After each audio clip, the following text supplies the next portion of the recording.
Is the Ferrari F80 a hypercar? No, I think that's the question that's on everyone's mind right now. And it's the argument that's going on. Now, why I personally don't think it's a hypercar is because of mainly one thing.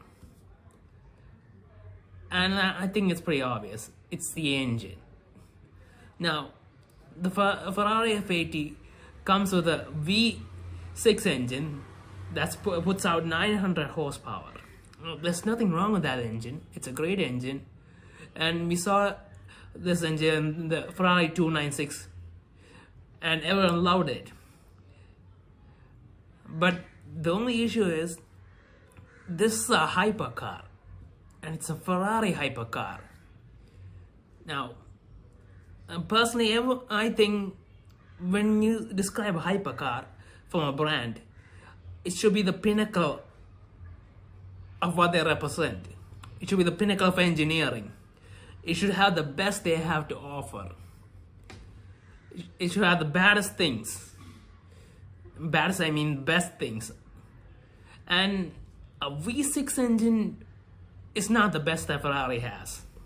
It's a great engine, it's a Formula 1 engine, I think, but it's not the best engine. Now I say this because they have a V12 that they used in the last hypercar, the last Ferrari, and they didn't put it in this car. And honestly, it feels like we're getting the raw end of the deal here when we don't get the engine, because Ferraris are famous for their engines. They're famous for two things. One, their chassis engineering, and their engines, the way their engines feel. And the V12 of the Ferraris are iconic in whatever car they put it in. And as good as the V6 is, it just doesn't compare. It's just about, basically it's a bigger engine with more cylinders. You just can't compare it to it. And they didn't put that engine in this car. It's really disappointing. Now, I could understand why they moved to this engine because of emissions and everyone becoming electrified, making smaller engines. But I don't know how to make of it. They put a V12 engine in the Puro Sangue, which they launched a little earlier, and that's a family SUV. They're gonna be making a lot of them, but they didn't put it in this one, the hypercar, which they're only gonna make a few of.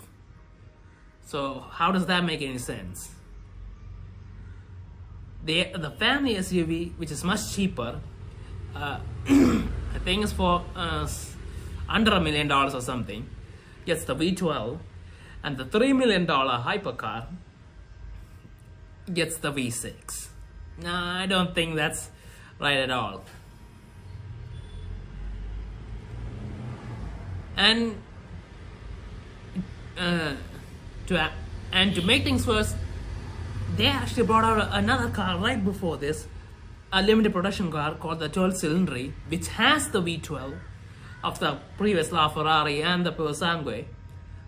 Yet they couldn't put it in this car, which is supposed to be their flagship hypercar. Yeah, no, that's a big no.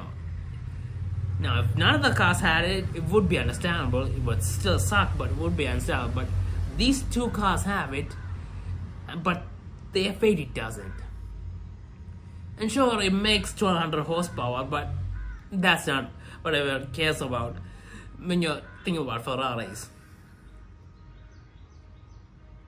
And I don't know why they did it. Logically, it doesn't make any sense.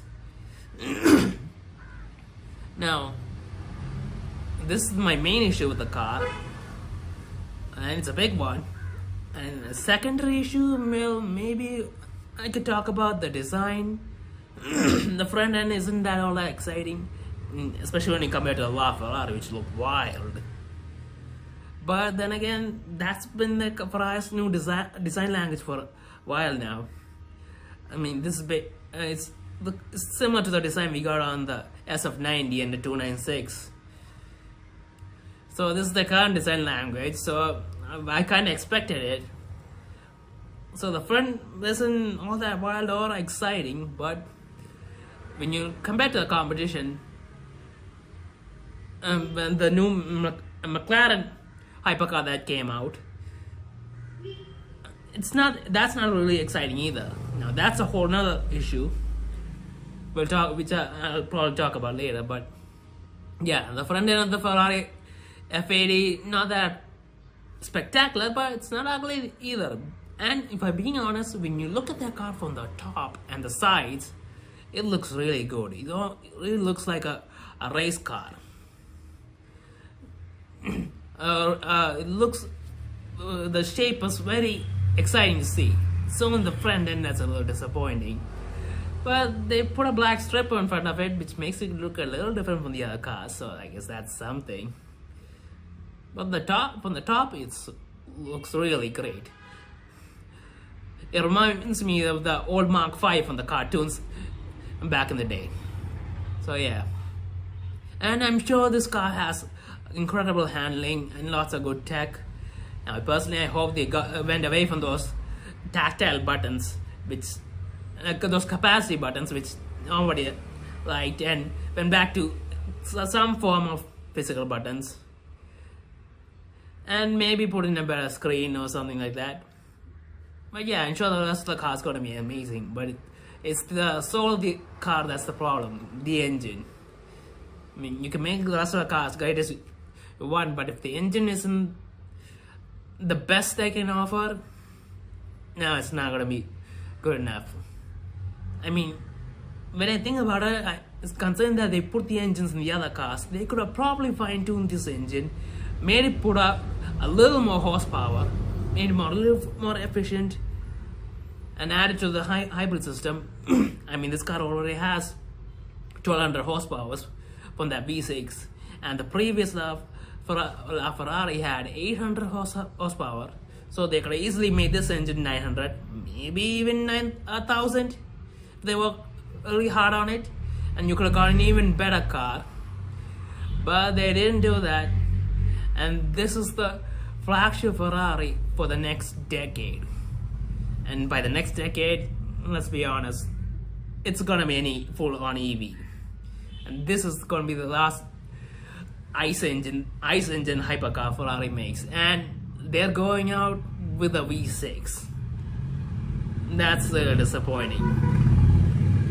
I mean, when you look back at this in decades to come, and you think about the last ICE hypercar, what you get is a V6. And when you look at the car right before that, what you get is a V12, the LaFerrari.